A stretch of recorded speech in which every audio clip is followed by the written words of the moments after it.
Hey there, welcome to my YouTube channel. My name is Amy, and I am here really quite simply because of this hashtag only 10 decks.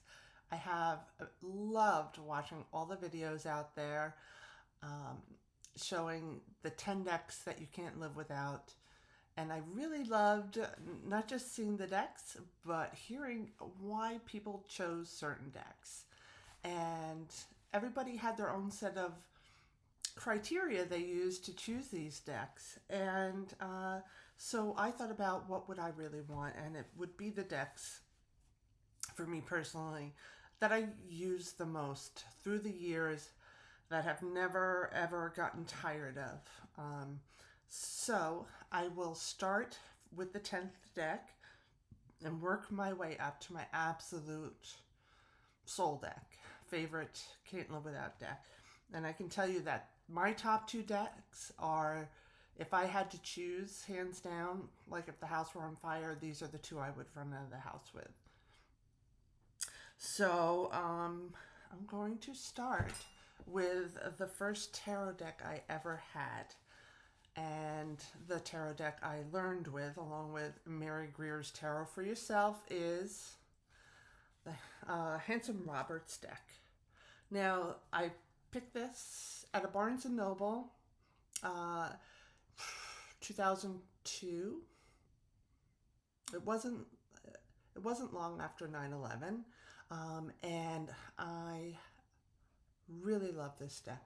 I use this deck to learn on. I did path working on this deck. I love the colors. I love the artwork. It was perfect to learn from because not only was it beautiful, but it has all the Rider-Waite symbolism. So really, just almost every deck, every book could be used to work with this deck. My first two books were Mary Greer's Tarot for Yourself and 78 Degrees of Wisdom. They were the big books back then. Yeah, so this is really, really a deck I can pick up anytime. I don't use it as much now, but I also love the size. It's not super small, but it's small enough that you could really do a full spread and not use up a lot of room. So that's number 10. Number 9, I chose the Victorian Romantic Tarot by Bubba Studios. It's in one of their bags. It's when they first started making bags. I got this. This is the Queen of the Queen of Cups from their deck. And this is the first edition. I have all the editions. Here's what the backs look like. If I were to have to pick an edition, I think I would pick this one. This is the one I always use, although I kind of like the coloring and some of the cards better on the second edition, but I just was used to this. This is exquisite. I think everyone really can agree, and I think a lot of people have either owned this deck or have seen it on a flip through or review. Look at the Temperance. Ah, so beautiful. So beautiful. I just really, really love this deck. Never get rid of it. Never get tired of it. The book is fantastic. I just love everything about it. That is number 9. I have to pick up the card.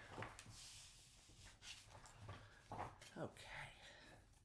Now, number 8. This is a deck that came out in I think it was like 2007, and I picked up from the artist the majors only version. And then I think in 2017, maybe 10 years later, the Star Tarot was published by Red Feather, I think. This actually is the second edition. I have the first edition as well, but they are both exactly the same. And this deck took my breath away. I saw it online. I think I found out about it by a thread on Eclectic Tarot.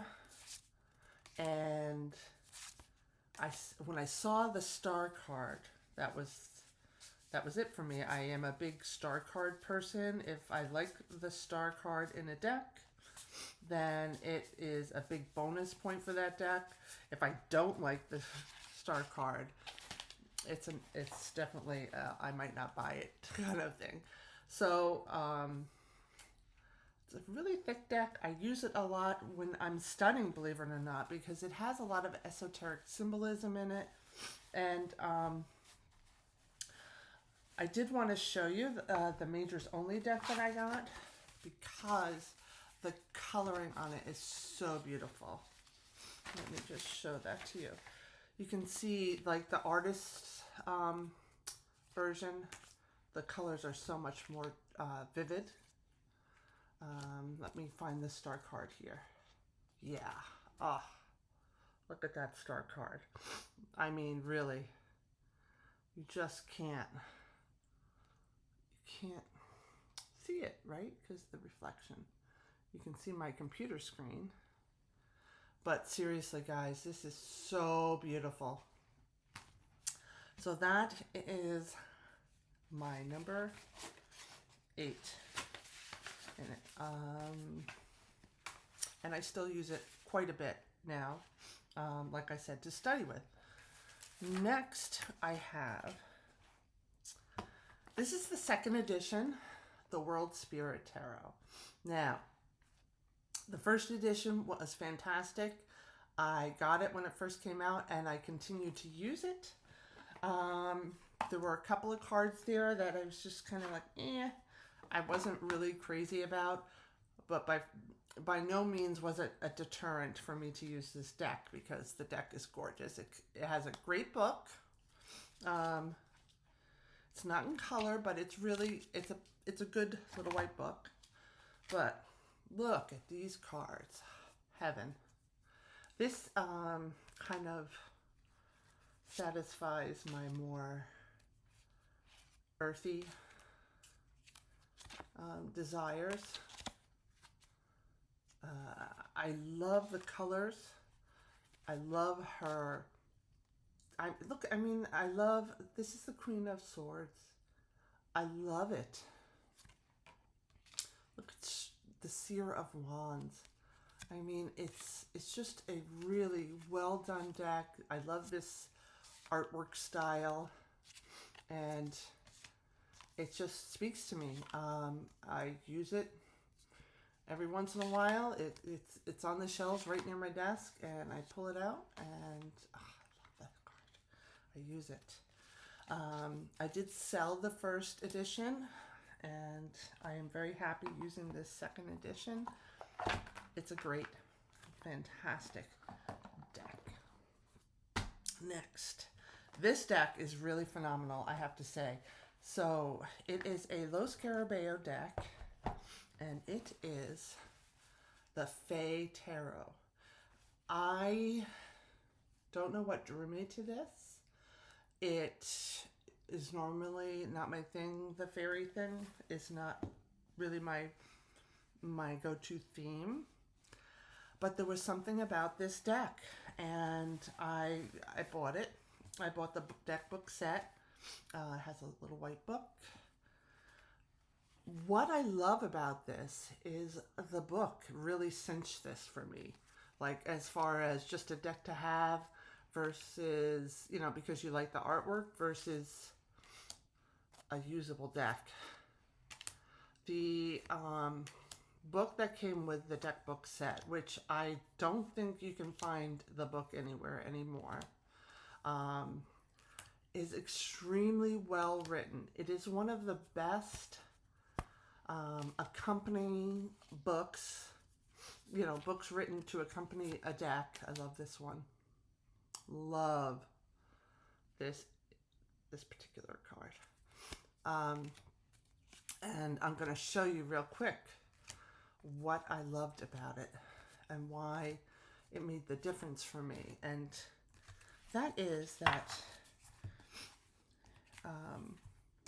Riccardo Minetti, he's the one behind the concept of the deck. Maura Agham is the artist. And what he does is he kind of goes through, he went through the creation process. He showed the progression of sketches that led up to the final versions of the cards. He talked about why Fae. He talked about meeting her for coffee to discuss. And he goes through all the symbolism he uses, and he gives the meanings, and he talks about, I mean, it's a great book. I've gone through a few versions of it. My original one, my daughter ended up having, and then I bought another one, and I also, my daughter lost hers, so she replaced hers, and I found a deck book set like a year ago on Tarot Garden, and I just looked there again, and it's out of stock now, so I don't think you can get the book anymore, which is a shame. I would put this on an underrated deck list as well. So that was number 6, right? And now we're up to 5. This is another deck that I spent a lot of time with in my earlier tarot days, more so than now. And one of the reasons that it just really resonated with me was this great book that came. It did not come with it. I ordered it separately, and it makes a big difference when you're using the deck. The book is primarily about numerology. She has, like, half the book is about doing a numerology reading. And then the other half of the book is about the cards. It's a really good book, and I played around a lot with the numerology, and I really loved it. But I also really loved the artwork in the deck and her concept of how she chose to express the cards. So here's the back, and here is the front. I have an extra of these, which I've put up for sale, and nobody even wants it, and I don't get it. It's really, really sweet deck. But it's got some punch to it. But I really love her artwork and her symbolism. She puts keywords, which I actually like keywords, or I should say I don't mind them. And I love to read about deck creators and how they came up with the imagery and why. And she does a really thorough job of that in her book. So, yeah, this is a deck I spent a lot of time with. It's in a lot of my earlier journals that I wrote in when I was actually learning tarot. It was primarily this deck and 2 other decks, which I'm about to show you, and the Hanson-Roberts, of course. So next on the list is... I've never ever seen a video on this deck yet. But maybe I'll do one. The Blue Rose Tarot by Paula Gibby. I found this in a little shop in New York City. It was like a little Wiccan store. I forget the name of it. Morgana's Chambers, I think it was called. Morgana's Chambers, I want to say. It was in the chest by the register, and I asked the guy behind the counter how much, and there was no price tag on it. And he gave it to me for $40, which I was just like, that was a lot of money for me then. I was a single mom and one income household, and I just kind of gawked at it. And then my friend Paula was with me, and she was like, just do it. She really kind of convinced me to go for it and be playful with the deck. I had never used a deck like this before. It was all, you know, my Hanson-Roberts, just more with structural meanings. This deck was produced by Carol Herzer. You might have heard of her, and you can tell that Carol did the bags for Paula as well. And then a few years after, well, maybe not a few years, but shortly after I bought the deck, I found out from Diana Wilkes, who had the Tarot Passages, that Paula had finally completed a book that was supposed to go with the deck.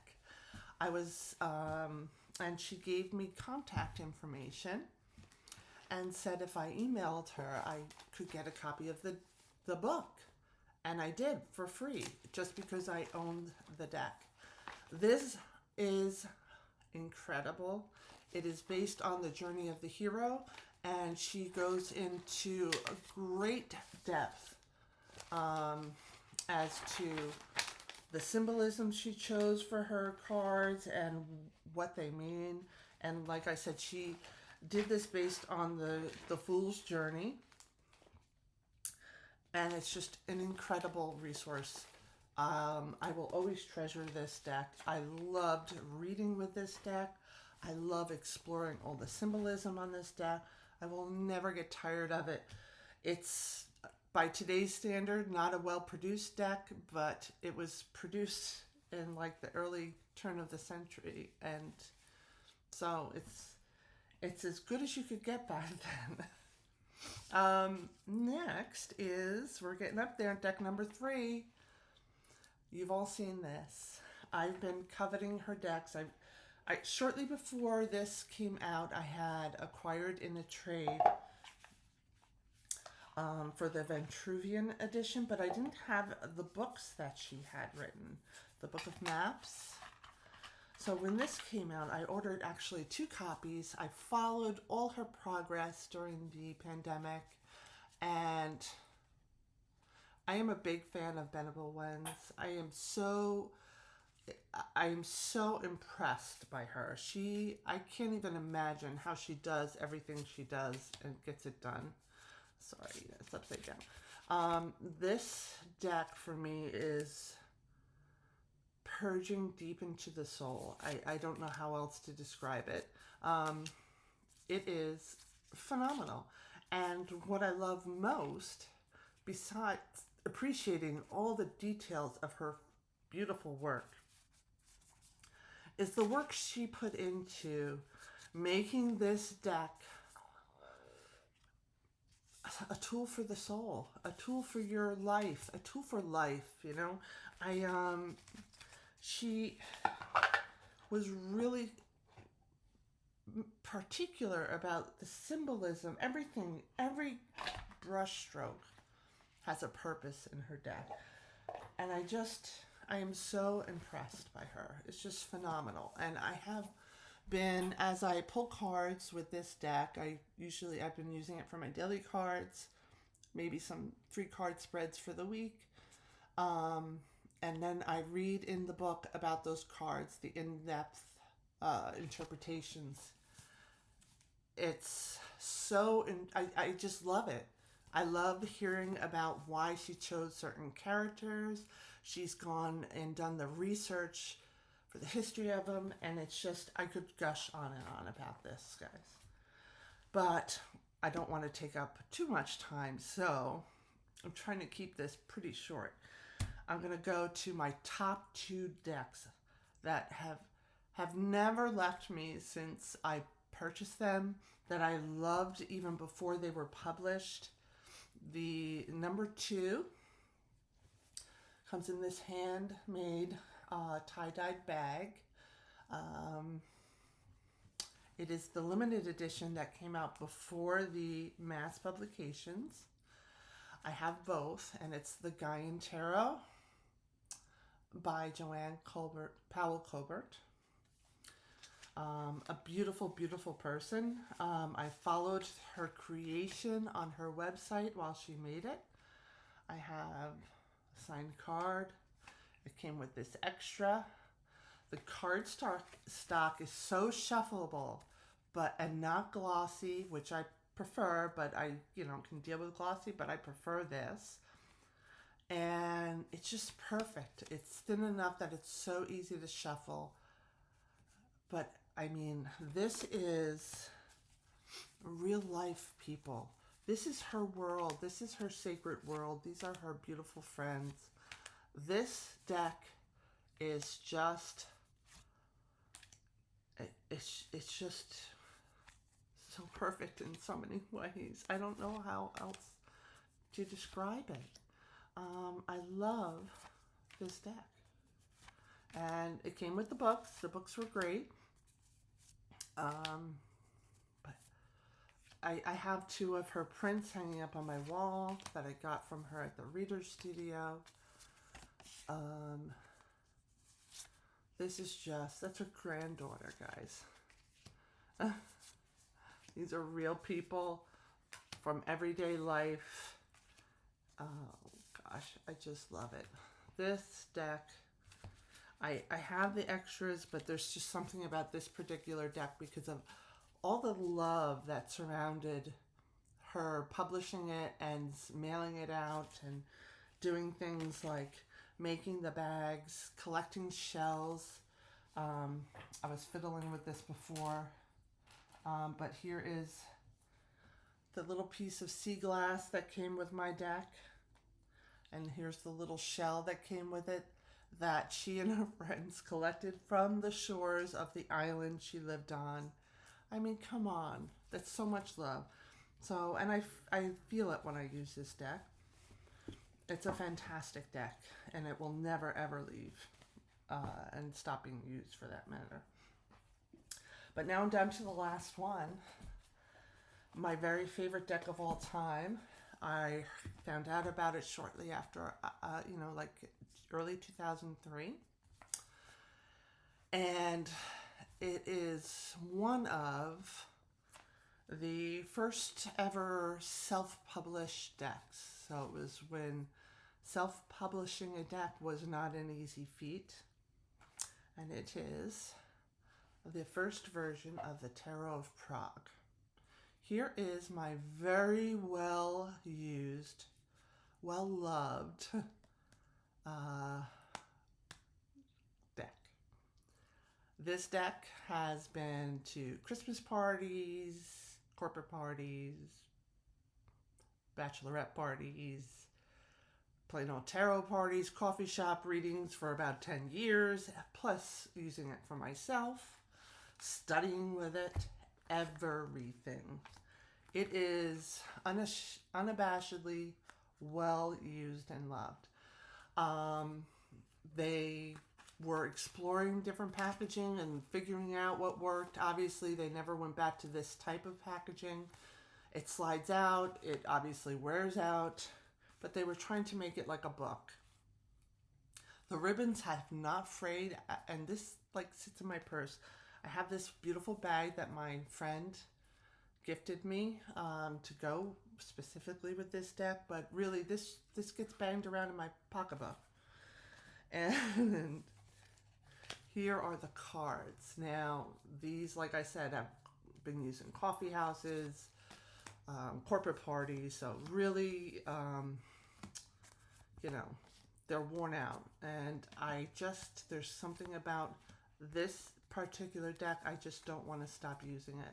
I have a backup. I actually had a backup deck, and I had a backup deck and book set, which I gifted, but I still have an extra deck, and I'm going to show it to you.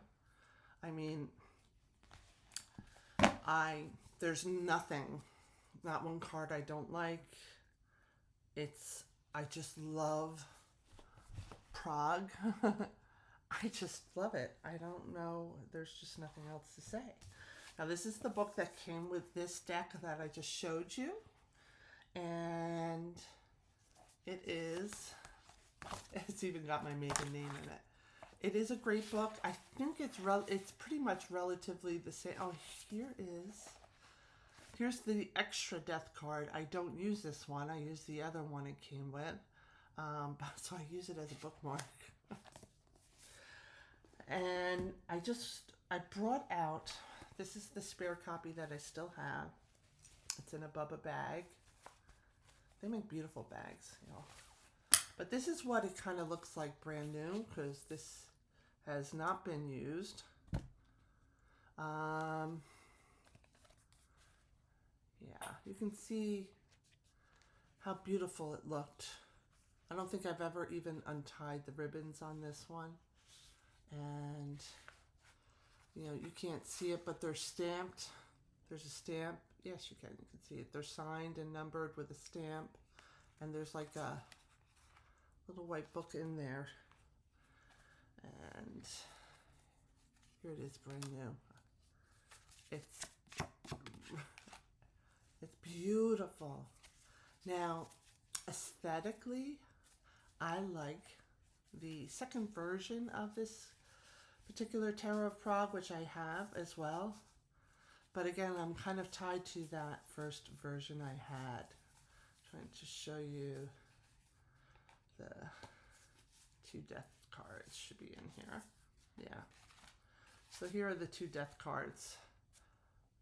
This one is the one I use regularly.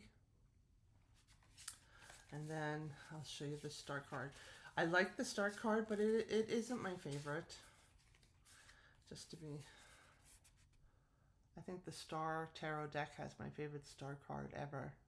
But it's beautiful. And I just love this deck. So that is it. That's my top 10. I would really love to go through the decks in more detail if anybody would be interested, but I don't know. I'm not really a YouTuber here in the tarot world, but if you saw any decks and you would like to see more or hear more about those decks, just let me know in the comments and maybe I'll do another video. I don't know.